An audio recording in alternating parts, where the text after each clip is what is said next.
understand my speech, even because ye cannot hear my word. The ear of your father, the devil, and the lust of your father you will do.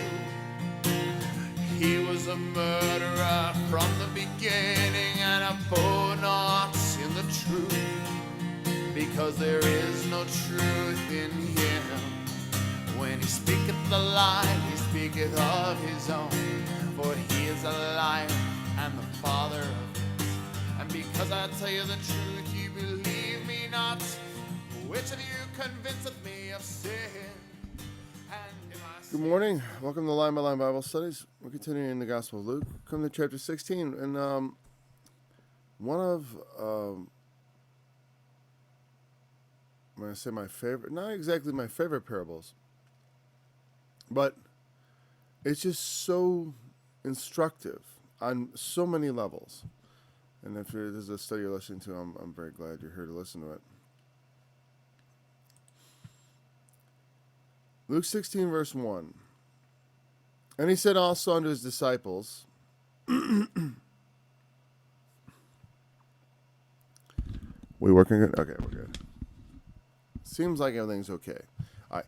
He said also unto his disciples, there was a certain rich man, which had a steward, and the same was accused unto him that he had wasted his goods. And he called him and said unto him, how is it that I hear this of thee? Give account of thy stewardship, for thou mayest no longer be steward. Any of the words right there, but that's all right. Then the steward said within himself, what shall I do? For my Lord taketh away from me the stewardship. I cannot dig. I can't dig ditches. To beg, I am ashamed. I am resolved what to do, that when I am put out of the stewardship, that may receive. I am resolved what to do, that when I am put out of the stewardship, they may receive me into their houses. So he called every one of his lord's debtors unto him, and said unto the first, how much owest thou my lord? And he said, 100 measures of oil. And he said unto him, take thy bill, and sit down quickly, and write 50. Then said he to another, and how much owest thou? And he said, 100 measures of wheat. And he said unto him, take thy bill, and write 80. And the Lord commended the unjust steward, because he had done wisely. For the children of this world are in their generation wiser than the children of light. And I say unto you, make to yourselves friends of the mammon of unrighteousness, that when you fall, they may receive you into everlasting habitations. He that is faithful in that which is least is faithful also in... I'm sorry, I realized I wasn't scrolling at all, because my window is much bigger. I'm sorry, I almost want to start over. That's so devastatingly not good. I mean, I just feel like I want it to be a good study. Oh well. We'll go over them again. He that is faithful in that which is least is faithful also in that which is much. And he that is unjust in the least is unjust also in much. If therefore ye have not been faithful in the unrighteous mammon, who will commit to your trust the true riches? And if ye have not been faithful in that which is another man's, who shall give to you that which is your own? And we'll stop at verse 13. No servant can serve two masters, for either he will hate the one and love the other, or else he will hold to the one and despise the other. You cannot serve God and mammon.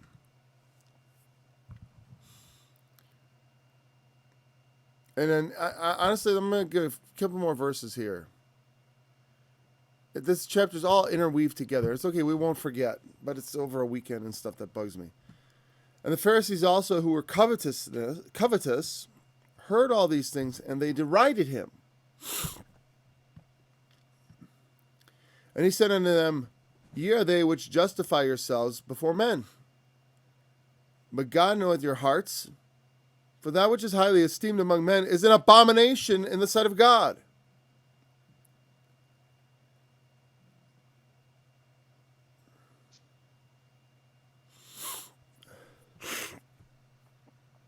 All right. The next part, we'll just have to stop for here for now. But they are interconnected. It's important. They are interconnected. Remember last chapter when we went through it all in one, and I don't think we're going to be able to get this one that way because there's a lot to unpack here. But I'll try to do my best, actually, to try to weave it together as best I can. Last chapter was like the finding of the coins, and then the prodigal son coming to himself. There was an overall theme, really, and that whole chapter was a well-divided chapter, because sometimes it's like there's not a clear division.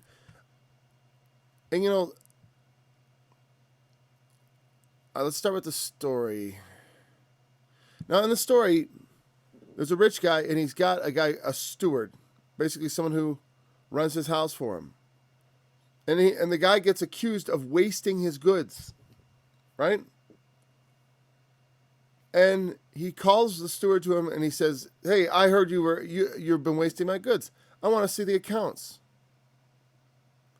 And the steward was like, "Oof, I'm done. I can't dig. I don't do labor. I don't work for a living. I manage stuff. But I'm too ashamed to beg. I gotta have some sort of job, even if it's sort of like, stewardship is not a non-job, but I'm just saying, like, I'm maybe he's weak and soft. He's been doing stewarding for a long time, and he's a manager type. He's got a lot of intellectual powers, not physical. He can't dig. Maybe he's 50 or 60. Who knows? And he's just physically wasted away. Whatever. I'm not gonna make fun of him on that score, because whatever.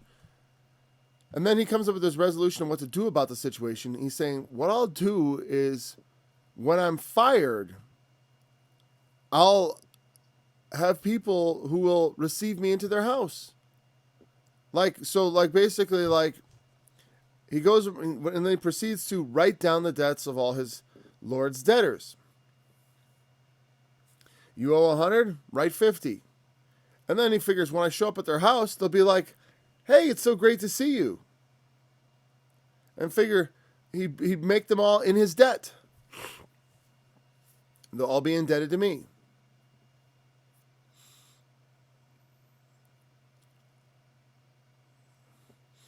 And so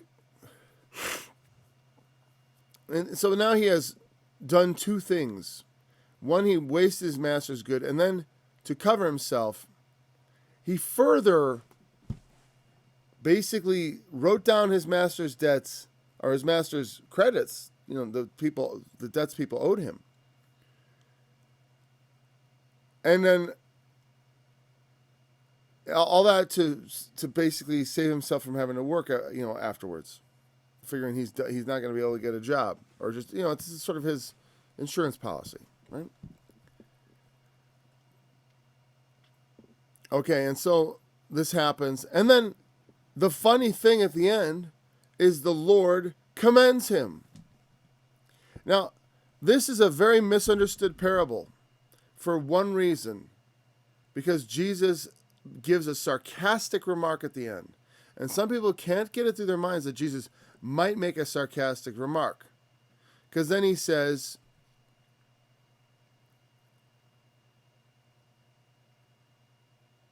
that the children of this world are in their generation wiser than the children of light. And I say unto you, make to yourselves friends of the mammon of unrighteousness. It sounds like a commandment, doesn't it? When you fail, they may receive you into everlasting habitations. Right? So let's interpret that literally. What he's saying is, on some level, be a man pleaser. You know what I mean? Win the favor of other people. Because when God throws you into hell, essentially, when God rejects you, let's say, when you know what I mean? I'm not going to say it the way I would interpret it, because obviously I don't believe this at all. When God throws you out of the kingdom, you have someplace to go. You can go be with all these people, and they can receive you into everlasting habitations. Do you see a flaw in that plan there?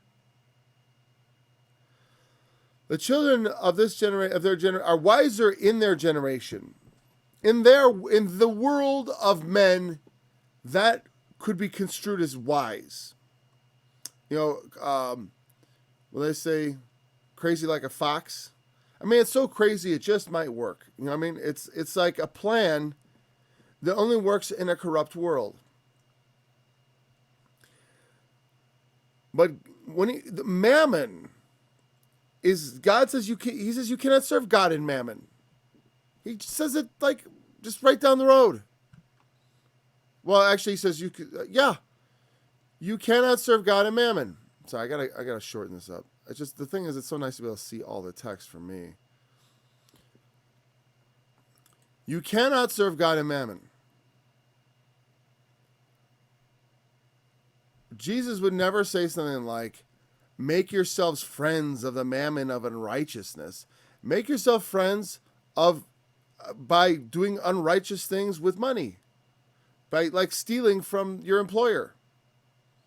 Go and steal from your employer to make friends. Is that what he's saying? Well, that's literally what he's saying. That's literally what he's saying. That the only interpretation is that he is being sarcastic. Jesus uses other figures of speech. We talked about in the last chapter. It was the one before, where it's like you can't. Yeah, then 50 just persons. Then 100 just. He's rejoiced. There's more joy in heaven over one sinner that comes to repentance than 99 just persons. The irony there is there are no just persons to rejoice over. And the only time any people say, well, Paul, the Bible says Job, the Bible says Noah. It's like, as I recall, what made Job righteous? He had all his sacrifices in on time. If he had sacrifices, then he had sins. He was justified before God because God was merciful towards him. It's different. It's not the same as standing on your own righteousness, which no man can do. I hope people understand that. I don't want to beat it to death. It should be it should be like an understood thing if you're a Christian. So we're all sinners, right? We say that, that's something, we're all sinners. Nobody's totally perfect, right? Except for these mythical characters from the past. But it's like, but even when you look closely at it, you realize it's like, oh, okay. They're perfect in the sense of like the word complete. They're just in the sense that they're justified. Not in the sense that they're self-justified. All right, so anyways. So he gets the oil and all that and blah, blah, blah. The children of this world are wiser in their generation than the children of light. The children of light would never do this. This would not be how we would approach the situation. I know, because like even in my corruption, that's way too bold for me. Like that's a bold move. I'm going to get fired. So what do? Well, while I still have the power, while I still have the authority, I'm going to write these people's debts down. I'm still the steward. And I have the power to forgive these debts. But you can't do this with God. Like, as a man of God, I can't just write down people's debts, like meaning to please you. And I said the equivalent would be like people saying like it's the way it's going. Well, I don't know if it's equivalent. Because the lesson is, I may bring that example up, like a modern example, but like a modern example of the way people, if you look at it in terms of sin, people writing people's sin debt down, is like saying like, well, how many sins do you have? Okay, well, half that stuff isn't a sin anymore. That's not a sin anymore. That's righteousness. I mean, you could look at it like that. I have in the past, like I've done studies of this in the past where I explain that in terms of alternative marriages, things that we know are not that we know are unrighteous, but which now they're saying is sanctified. You can't change that and say like, oh, well, and they're like, oh, thanks, you know, and now I've got a good deed before God. Because that would be the equivalent. Make yourselves friends of the mammon of unrighteousness, that when ye fail, they may receive you into everlasting habitations. Why do you think he throws the everlasting? They receive you into their everlasting kingdom. They have an everlasting kingdom too, right? Like your Lord. You see that there's no way to interpret this other than ironically. If you make, he's daring. I dare you to try. You wanna take this literally. You go ahead and take this literally, and go do everything that it implies, and see where it gets you. And then God will say like, okay, well, I'm casting you out of my kingdom into outer darkness, but don't worry, your friends are there. Your friends are there. Don't worry. Like the people think like, oh, my friends will be in hell, and it'll be a big party. Because they have all kinds of resources in and of themselves. It might work in this world, but it won't work with God. They kind of, you know, the admiration of the corrupt. You know what I mean? Like when someone sees someone do something so corrupt and so, like wow, you're a man, that's really corrupt. Why was I going to fire you? You know? I'm hiring you back at steward, and I want you to figure out a way to get more money out of those people again.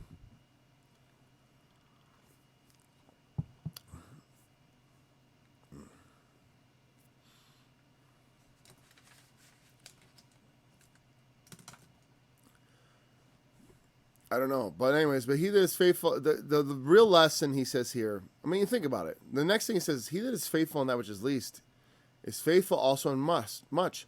He that is unjust in the least is unjust in much. Who was he faithful to in the parable? Who is the guy faithful to? His master? No. The people he wrote their debt? Not really. He isn't faithful to them. He's using them. He's only faithful to himself. He's selfish.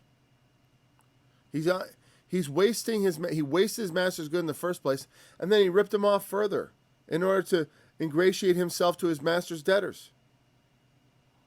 I mean, the idea that you would take this parable, you don't think, look it up. Look at the ways people interpret this parable. They don't get it. Because they have this block in their mind that Jesus can't speak ironically or use sarcasm. I had a friend who basically, they think, oh, this is a difficult parable. It's not difficult. It's only difficult because we refuse to let Jesus be himself.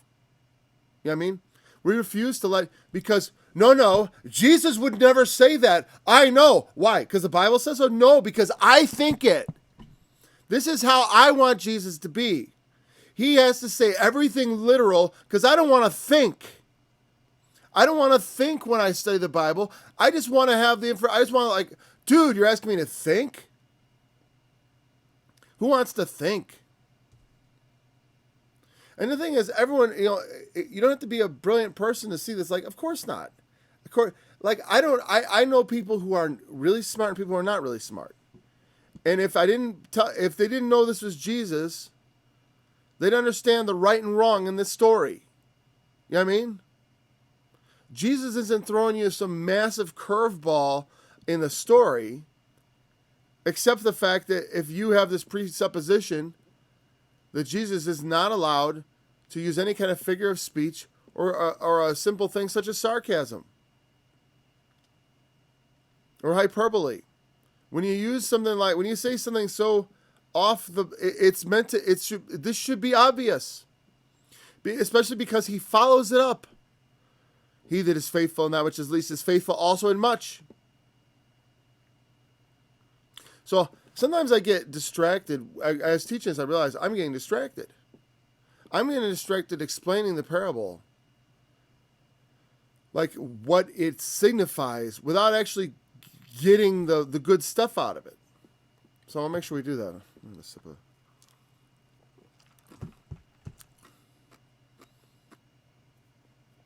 I had a little bug yesterday. My stomach's still, like, unsettled. Probably exhausted after this. It hurts when I cough. He that is faithful in that which is least is faithful also in much. You know, well, no, that's just the next part. If therefore ye have not been faithful in the unrighteous mammon, meaning in the affairs of this world, we have to be faithful in this world according to the way God wants us to be faithful. There's a way that seems right unto men, but the end thereof is destruction. I can quote I could probably quote a number of scriptures here when they occur to me that will contradict everything you could say if you're going to take that literally.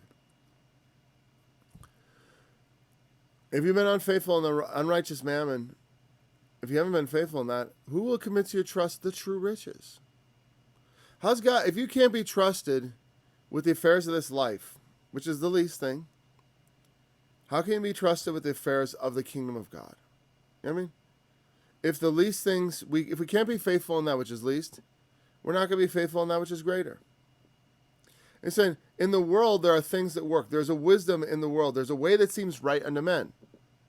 Right? There's just this way that seems, well, it seems like, well, I mean, I can interpret the parable in such a way that it kind of sounds right. You know, like, you know, when, like, be really gracious with people and, you know, forgive their sins that they owe God. You know, forgive them, let them off the hook. And they'll like you, and then you'll get a good reputation. When you get to heaven, they'll all speak well of you. But that's not what it says. That's sort of like, yeah, all that I sort of get, but that's not how it works. That's wrong on a fundamental level. It is not about pleasing men. It is not about, we want to forgive sins. We loose men from sins, but we do not do it like, we do not take away the truth in so doing. Meaning they change, like with Christ, you know, they hold up their, you know, how much do you owe? 100, right? And I say, okay.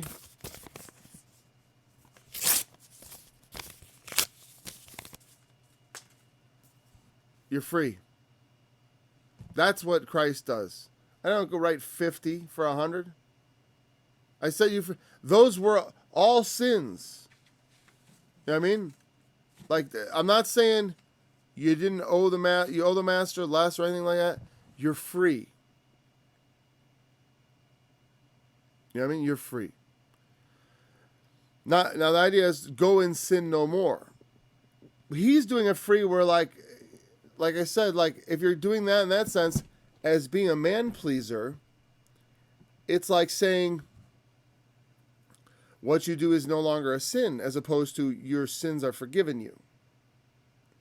Anyways, maybe I'm drawing a hard line there, like we're like saying that something that's not quite exactly explicit there, and maybe not even implied. But what I'm saying is the parable does not match the gospel at all. It matches a strategy that God will not be happy to receive.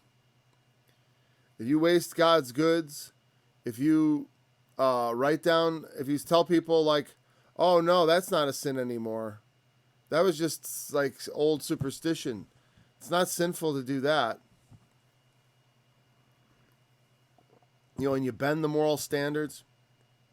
If you can't be faithful in even the least things in this world, you know what I mean? Like being faithful to God. I mean, obviously we should be not, in the affairs of this life, yeah, we shouldn't rip off our employers. That's a sin too. Can't say, you know what I mean? Like, I know a lot of Christians, I run into Christians all the time. And sometimes I'm shocked. I'm like, I'm shocked you're not just an atheist. Like, because people will act in such a way that it's like as if they don't think like every idle word they will give account and judgment. You know what I mean? I mean, sometimes I say things that if I thought about it, I'm like, well, I shouldn't have said that because I have to give account of that. But even that, thinking about it like that is a form of accounting. You know what I mean? Meaning I'm reckoning with it now. It's good to reckon with all our mistakes now as opposed to just saying things. So they'll go online and they'll make rude comments. They'll insult people. They'll be very crude and really give Christians and Christianity a very bad name. I see it all the time. They give the way of truth a bad name. And, and it's not, it's very common. Like there's this one character, these unbelievers made this Christmas album of him. And it's like all quotes of him talking to people, right? And he's saying, F you and all this stuff. It's his own voice. And then the same breath talking about Jesus and being rude and crude. And he thinks he's somehow being faithful. Like, because he's trying to get across the truth, which to him is this: the material fact of God's existence. Like he's arguing with atheists. I'm talking about Darth Dawkins here, by the way, if anybody knows who that is. But he talks about, but he's going at, oh gosh, he might appear. But like, he even names himself after a prominent atheist, right? And he goes around trying to refute atheists with his presuppositionalist arguments, and which, okay, whatever. It's not that. It's like, that's not the problem. It's your attitude, there are all these other things. You're not being faithful. When you go around getting a bad reputation. And all men, they don't hate you because you're righteous. They hate you because you're a jerk. That's what happens. I don't mind I'll be disliked for being a Christian, like for standing up for the truth. Meaning for the truth. Like I've had people say, you believe that? And they hate me for it. Whereas this guy, they don't hate him for what he believes. They hate him because he's not a nice person. Not just not nice, but like, and I'm not talking about that specific person anymore, but I've seen people that are malicious. They're not just, they're malignancies in life. They're harmful. They harm others. They're not just rude. They're mean. They drive people from the faith, and they think they do well because they have, I've got the big truth. I'm a sinner. You're a sinner. We're all a sinner. Wouldn't you like to be a sinner too? We're all sinners. And sure, I know I'm a little rough around the edges, but it's tough love. But I've got the big things right. You gotta be faithful, and you have to be. The faith calls us to more. Brotherly kindness, love. Oh, it's love, tough love. Yeah, I know you got love. You gotta love people enough to make. If you want to go argue with people, if you want to go convince people, love them enough to make the argument in such a way that they could receive it. That they would not reject it on the basis of the way you presented it. But merely on the merits of it. And also, it's like taking the low seat at the wedding. When you present it, if it's not received, take that well. Take it well. And you say, what's this got to do with this parable? It has everything to do with this parable. It has to do with how we serve our Lord. We have to be faithful in our service to our Lord's objectives and look out for his interests. When he throws us, if we get thrown out of this stewardship, there's nowhere to turn. You can't take this parable literally because there's nowhere to turn.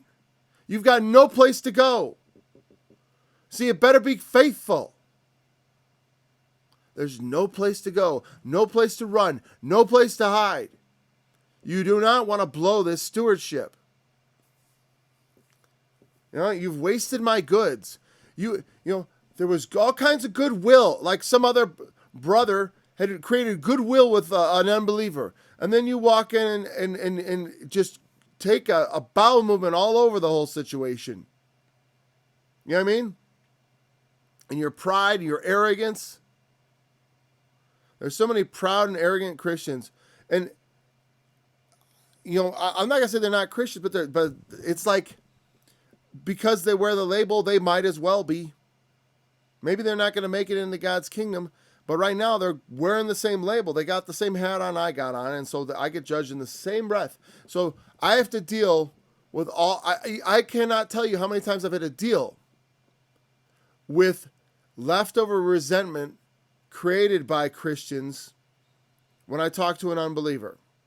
Like, their hostility towards me is baked in the cake before I even get started. It's so hard to preach the gospel fresh when so many people have gone out and tried to do it and failed miserably. Miserably. And when they failed miserably, they got angry. And they drug Christ through the mud for the sake of their pride and being humiliated. See, they go out and they argue with these atheists, they get humiliated. They're humiliated, and in their pride and anger, they lash out and show themselves to be completely horrible people. And then everyone says, look at what the servants of Christ bring. And you see it all over the place. Some of the most worst people I encounter online, I'm like, a Christian. It's true. I mean, I met some pretty awful atheists too, but I'm just saying, right with them, I didn't say all of the worst people, I said some of the worst people are Christians, and that is absolutely true. Some of the worst people online are Christians. Worst. It's a disgrace. They ought to be ashamed, and they will be cast out of their stewardship, mark my words.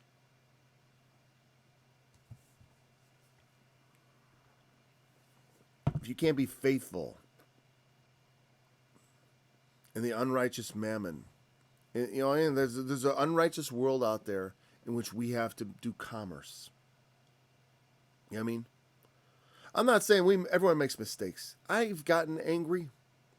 But again, come to yourself, please. Come to yourself. You know what I mean? Well, all I'm saying is, like, if you conduct your stewardship that way, all the way down to the judgment, you're going to be tossed out of the. You're going to be not going to be a steward any longer if you come to the judgment like that. And he's not going to commend you for your shrewdness if you then go, if you go, you know, like, look, I'm not effective in preaching the gospel. Maybe I should swing the door open wide. Hey, look at, you can marry an animal if you want. How about that? Or this chair. You can marry whatever you like. And isn't that, become a Christian? Oh, well, I think we always liked Jesus. You know, everybody likes, you know, not everybody, but for the most part, Jesus is well liked even among unbelievers.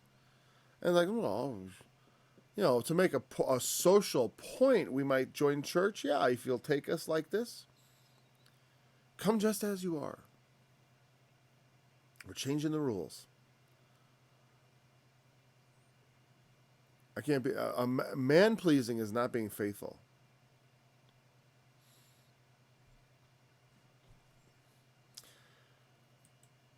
If you've not been faithful in that which is another man's, the truth belongs to God. The gospel belongs to God. The kingdom belongs to God. When you think you're going to receive a kingdom, because that's the point. We will receive a kingdom. We will receive honor and glory, right? But we got to be faithful with his honor and his glory. He has glory and honor. We have to be, you know what I mean? Like, it's not a small thing. Though there are lesser forms, you know what I mean? Like, meaning, I have a lesser responsibility in this world. I'm in the mammon of the righteousness. What is that? You know what I mean? Because I could say, well, it's your job, you know, or whatever. But in a sense, I think I would interpret that idea. If in the parable, the money, what is the transactional thing represents? Well, I think it represents human relationships. And this carnal existence. The human relationships, in this sense, is the mammon of unrighteousness. It's because our relationships are unrighteous. Well, human beings are awful to one another. This is, we rip each other off. We are sinful towards one another, right? And we lie, cheat, and steal from one another. We do all kinds of things to one another. I'm saying, like when I'm talking about being civil as a Christian online, being civil is a pretty low bar. I mean, obviously, I also don't steal, kill, and all that. But I mean, when I'm talking about your stewardship, believing in the material existence of God is not an important. Like, it's important. Obviously, we can't get very far if we don't believe. And when I say material, I don't mean God is a material thing, but I mean that in a well, as I've said, that as the material world exists, God also exists. He is real, but he transcends our world. He has substance, but it is not the substance that the world is made out of, that the material world is made out of. But what I mean is he exists in a material sense, meaning he is, that is how people want people to believe in God. They want to believe that God is real. Even though, in the sense that we understand reality, God sort of isn't. Meaning I can't touch him with my fingers. I can't see him with my eyeballs. You know what I mean?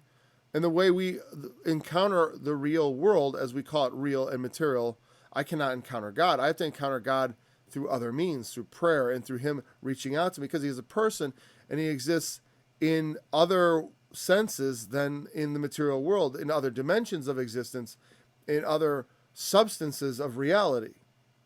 That when I talk like this to some people who don't believe, they say, what nonsense. And I'm like, it would be hard to make sense of it from a person who's existing. It is not the sense in which we live and exist. And it's a difficult thing to make sense of. It's not untrue. Even acknowledging that can be kind of disarming, actually. When you be genuine with people and honest and true, they're more willing to hear you. Because a lot of times we have this knee-jerk, it's got to be this way. We knee-jerk God into our way of thinking. And we're not trying, and like I said, it's like, in the parable, is he really trying to please them or his master? No, it's himself he's looking after. And a lot of times, that's what people are doing. They're seeking to please themselves more than anything else. Like in the parable of the prodigal son, when he went off to be prodigal, it was his own pleasure that he was seeking. Right? And this steward, he's writing down the debts of others, but it's really himself he's looking after. He's not looking after them. In the real world, I don't know that that would be legally binding. And in the old world, it's hard for me to imagine how it would be legally binding. Except that he still had the authority of the steward, maybe use his signet ring. I don't know. But it must have been somewhat, I believe there is a basis in reality of that parable. I'm sure it was shocking even to them. Right now, I want to keep moving a little bit because I want to get a bit more. We don't want to break off before we've gotten to the real nitty-gritty here of more. You can't serve two masters, for you'll hate the one and love the other. This is a theme I've repeated over and over again, right?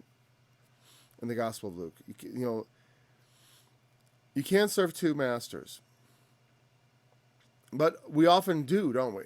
We often serve sin, unrighteousness, and God. But the truth is, you're not serving one or the other when you serve both. You're in a tug of war between the two. You know what I mean? And when you serve, you can't serve God and sin at the same time. It's like multitasking. Some things, like I can't do two things at once. Some people say they can, but you can't. Like, I can mindlessly, create a scene, like a piece of art, like a visual scene. I can draw it, like a background, based on a photograph or something, and listen to people talk about politics or whatever subject I might be interested in listening to, right? I can do that, but they're not fundamentally the same. Since God calls us to righteousness and sin is the opposite of that, you can't do both. You know what I mean? But we get tossed back and forth. Well, the Christian walk is all about stopping the sin and serving God and becoming an exclusive servant of God.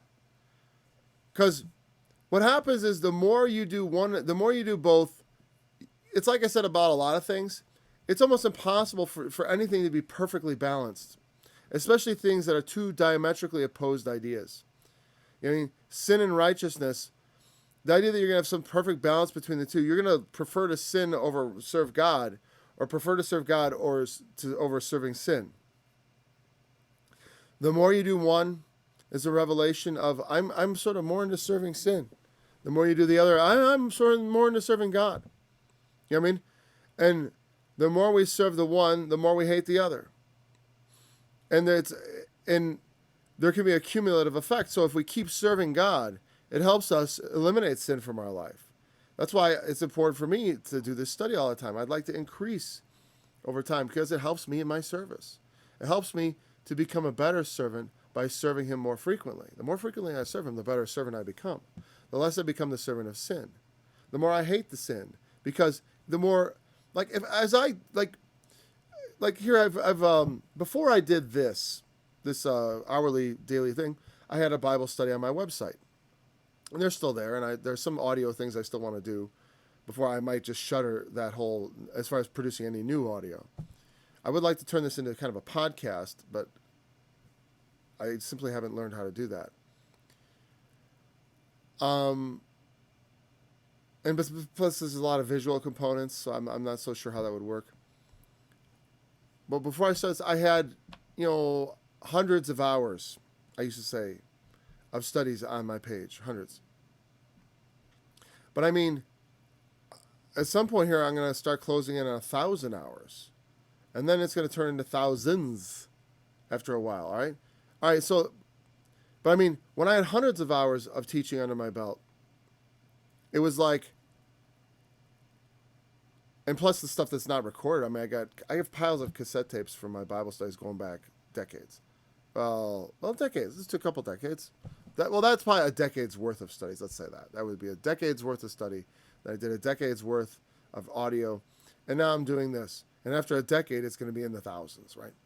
And what I'm saying is, I had these cassettes, right? And, if I was a jerk to somebody, or let's say I sin or whatever, it's like the tarnishing of my reputation is minimal. Now I have this audio thing going on.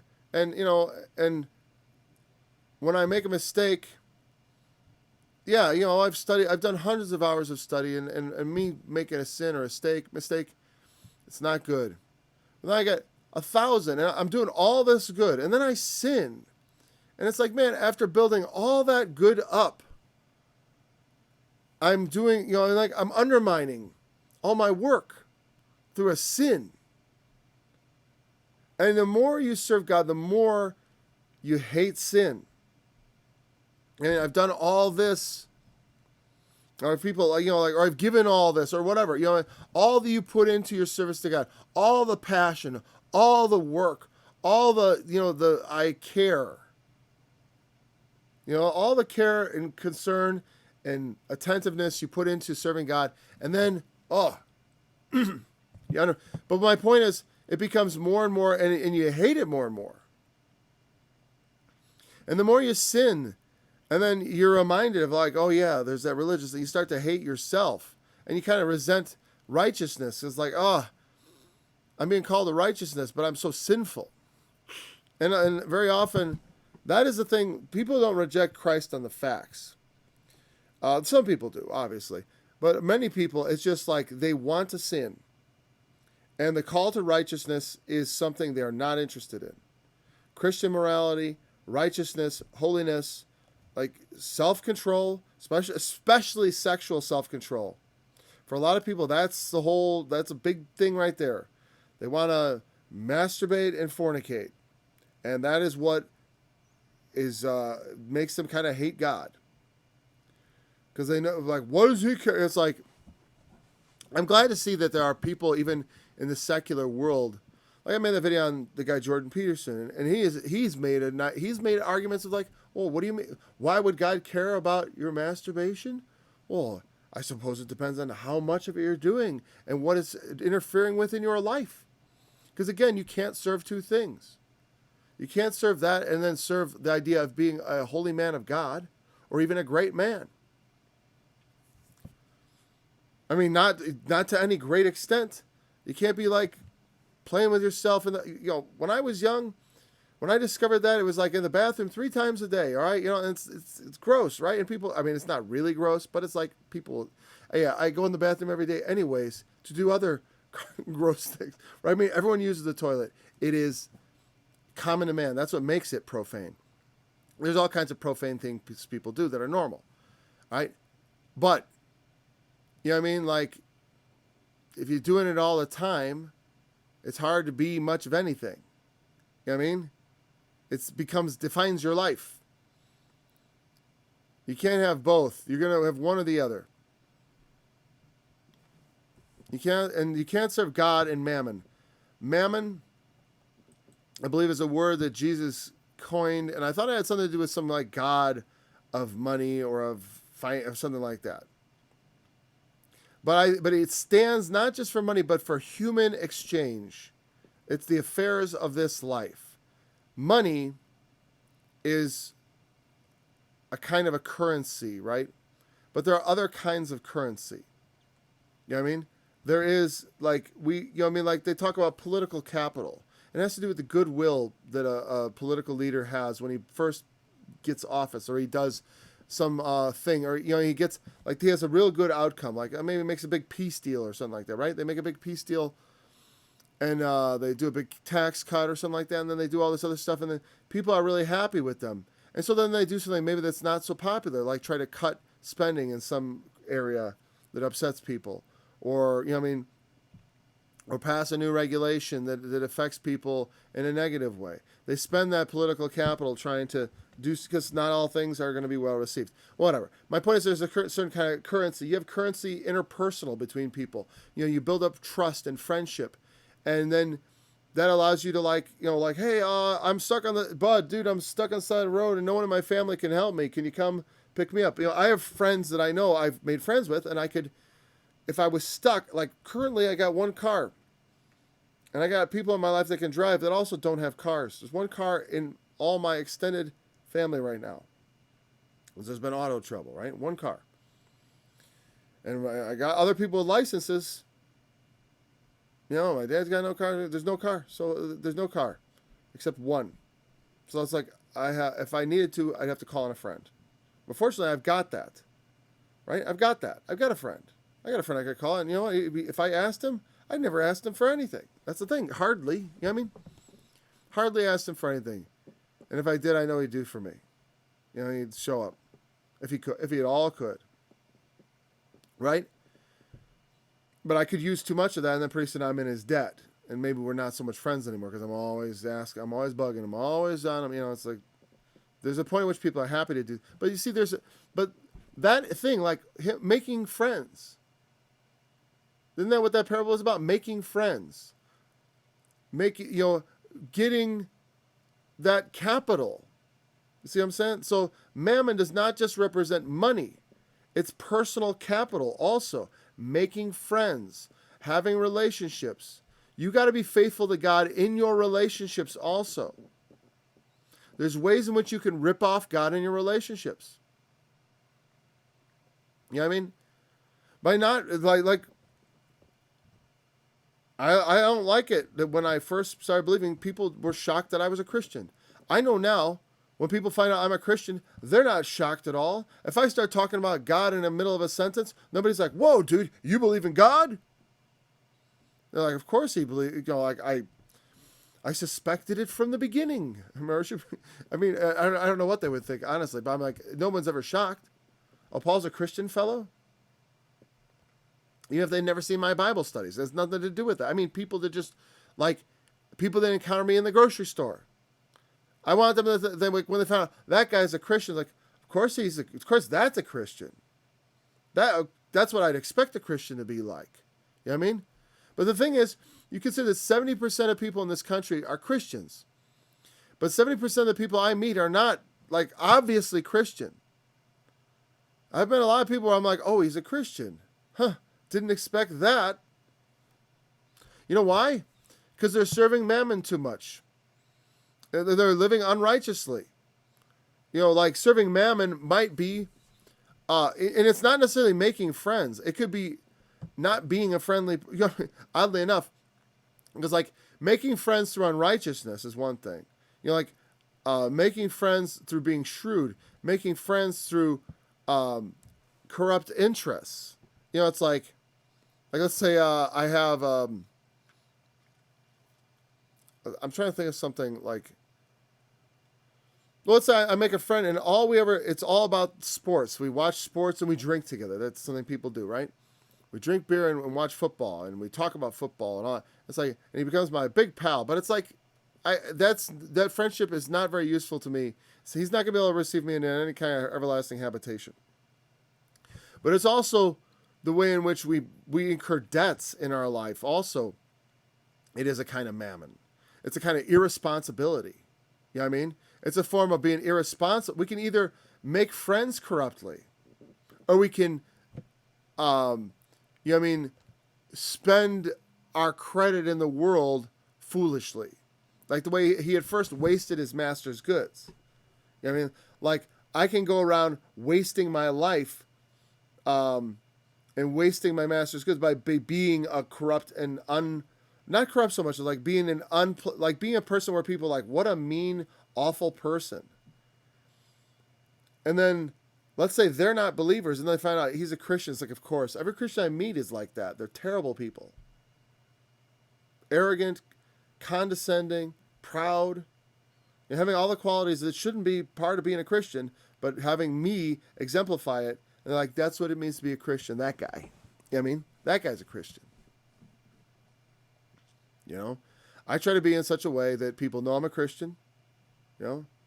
And so that I'm serving I'm able to serve my master because people know what my currency is. It's a very complicated thing, the service of being a servant of God in this world. I mean, it's not that complicated, but I mean, there's a lot of nuance sometimes to understanding it. I mean, it's one thing to say, to live it, it's not complicated. Do the right thing. Do unto others as you would have them do unto you. It's real simple. But like, and again, yeah, it's like I said, men make it complicated. The reason my teachings are so complicated is because people have complicated God's word. They've made it complicated. So I have to give complicated explanations.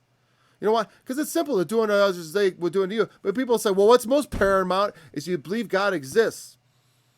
And so, and since, you know, and if they don't believe in God, they're going to go to hell. So that justifies, I can do anything now to try to persuade them to believe. You know what I mean? Because it's life and death. So if I have to torture them to get them to believe, or if I'll just try anything. Like I'll just hammer them over the head with personal insults until, like, you know, maybe if I tell them that you're stupid, eventually they'll realize, wait, maybe I am stupid. I'm going to listen to this guy because he must know. Because he just keeps telling me I'm stupid. I'm ignorant. I'm stupid. I'm a fool. I should listen to him. You know? Because that's what they do. They go out and insult each other. And they insult people they're trying to preach to. You're stupid. God, da, da, da. You're ignorant. Da, da, da, da. God, God, God, God, God.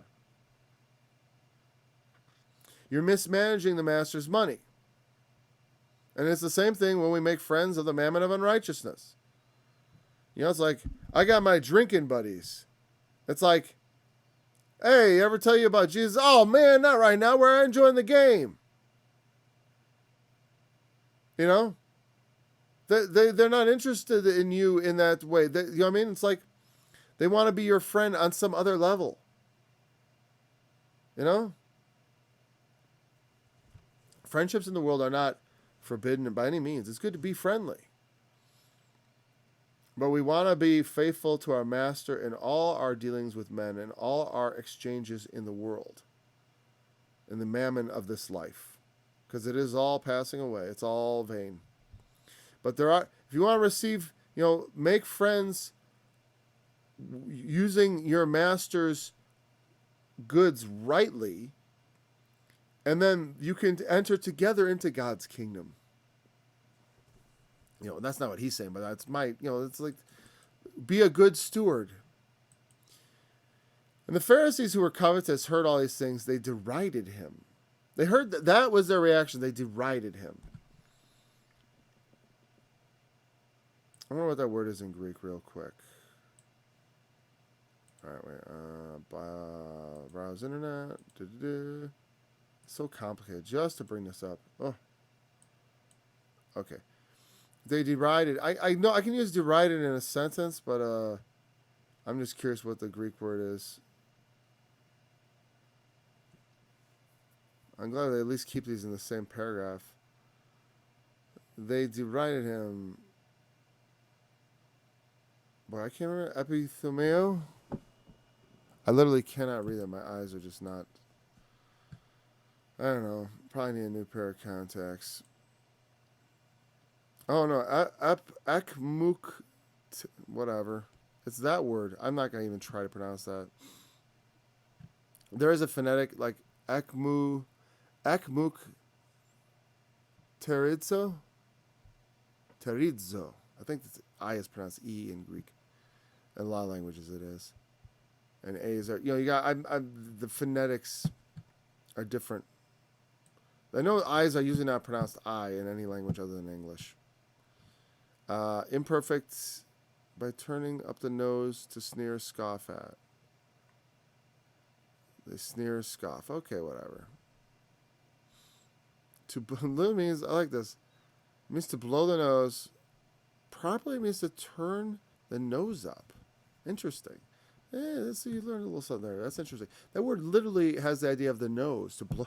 They blew their nose at him, right, or whatever. Or, they turned up their nose. Or turn the nose out.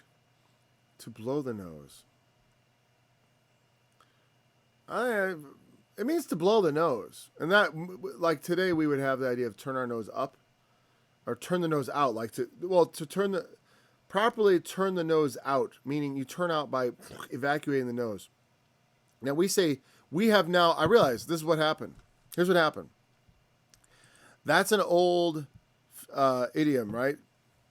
Or figure of speech. I gotta look. Sorry again. It's a figure of speech. That's always the blanket one. If you say figure of speech, you're good. Okay, you're always on solid ground when you say it's a figure of speech. If it indeed is, it's a figure of speech whereby we say, like when you insult, like you to sneer at someone, to blow your nose at them, right? That's what it means. I mean, like if I blow my nose at you, that's gross, man. I'm shooting snot in your direction. Now, obviously, it's a figure of speech because it's not literal, but that's what it literally means. Now, we have sanitized that old figure of speech, which obviously goes back thousands of years. Thousands of years. Turn up your nose at someone. Turn up. They changed turn up instead of turn out because you don't just lift up your nose. You lift up your nose, then you go. That's what you do. That's the insult. Fascinating. I'm so glad I went after that. I love stuff like that. I just like that kind of, I don't know. I find it interesting. Isn't that interesting? I find it interesting. So turn up your nose. We always think like, oh, snooty. But really, it's much more based than that. Turning up your nose really means turn out your nose. But it's been sanitized. We sanitize it. Just like a lot of euphemism is what it's become, a euphemism for blowing your nose at someone, which is a real insult. It's a sign of utter disdain. That's what it means. Like you really, if I blow my nose, it's like spitting on someone and you blow your nose on them. It's another sign of total disrespect, right? So they deride him. Not a real good translation there. Though it'll do, right? Because that's more like what's going on. They say, you're full of it. And he said, yearly would justify yourselves before men.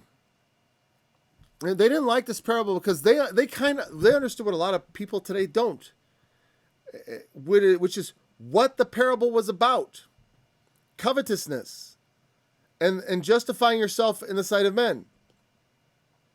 They know the point he's getting at, like that the way you handle yourself in this world like matters. And they know that what he says about their technical, their legalistic interpretation of the law.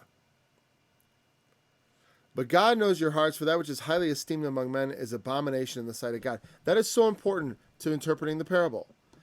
People, like he said, the children of this world are wiser in their generations than the children of light. The Lord commended the unjust steward. And he's called the unjust steward. There's nothing to be admired here. Except the cleverness of the Lord. In teaching in this way. But what men esteem, God finds abominable. Like the behavior of the unjust steward is abominable. It's not to be emulated. Most Christians, if they try to emulate this, they're always trying to put it into something more righteous. At least they're not doing anything. At least they're not taking it as literally as they should, according to as they want to take. Christ does not he does not assume the stupidity of the audience. That's why he speaks in parables. Why do you speak in parables? Because it is given unto you to understand the mysteries of the kingdom of heaven. To them it's not given. This they kind of got, at least to some degree. They were covetousness, and that their covetousness is why they responded in this way.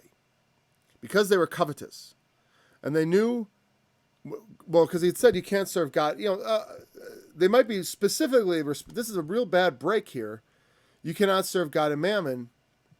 And they were like, what do you mean? You can serve God and be, because to this day they say, you can serve God and be rich. And I suppose, but it's not easy. You know what I mean? And the thing is, it's not all about being rich, like that you can't serve God.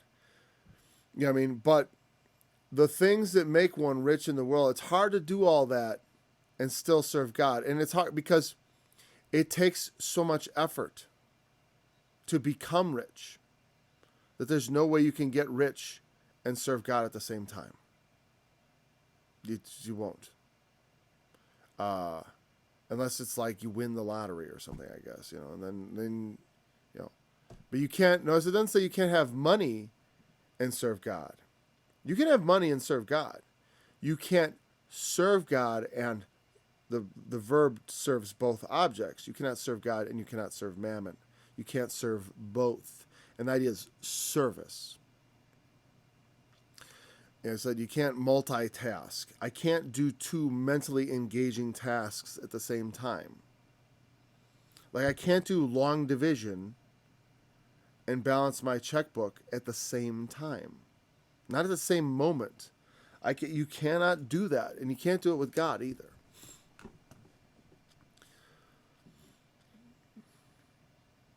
And they talk about cognitive dissonance, like having two opposing ideas in your mind at the same time, but that's not true.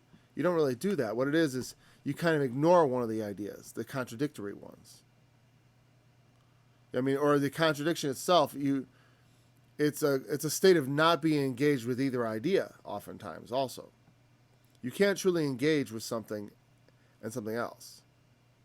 And to serve God requires engagement. And you can't really serve God and serve everything else.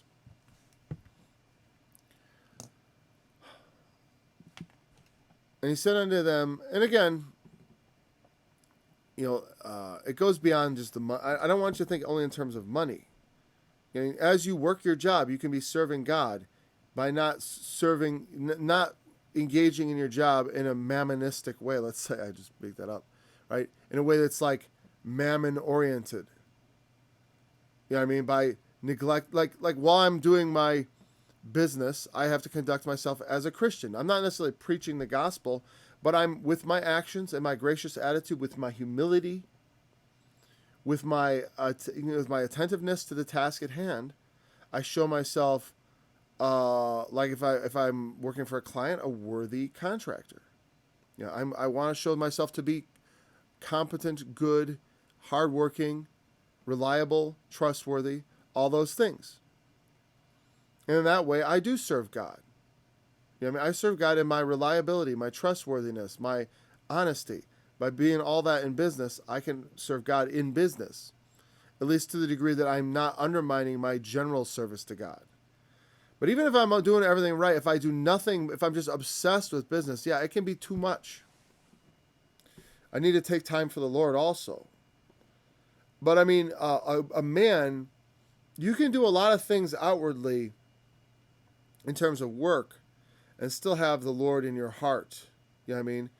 But like I said, it's a question of there are lines we don't want to cross. There is a point at which obsession with money or business becomes too much. And we have, and each man in his own conscience has to figure out where that is. It's like if you're in good conscience serving God, don't worry about it, really. But it's an important lesson that we know that there is a point, that there are. I'm talking about things I see that are gross wrongs that Christians do, and I think we're done. That was just highly esteemed. We're going to remind ourselves of this as we go on, because it really, really, really plays into the next part. And the parable of Lazarus and the rich man. Oh, that's going to take more. Well, we'll start tackling that on Monday. We'll begin with verse 16 around there. I might just start with verse 15, even though we've talked about it, because it's really part of all this is interconnected. Anyways, thanks for joining me in the study. I look forward to being back on Monday. Why do you not understand my speech? Even because ye cannot hear my word. The ear of your father, the devil, and the lust of your father you will do. He was a murderer from the beginning, and abode not in the truth, because there is no truth in him. When he speaketh the lie, he speaketh of his own, for he is a liar and the father of it. And because I tell you the truth, you believe me not. Which of you convinceth me of sin?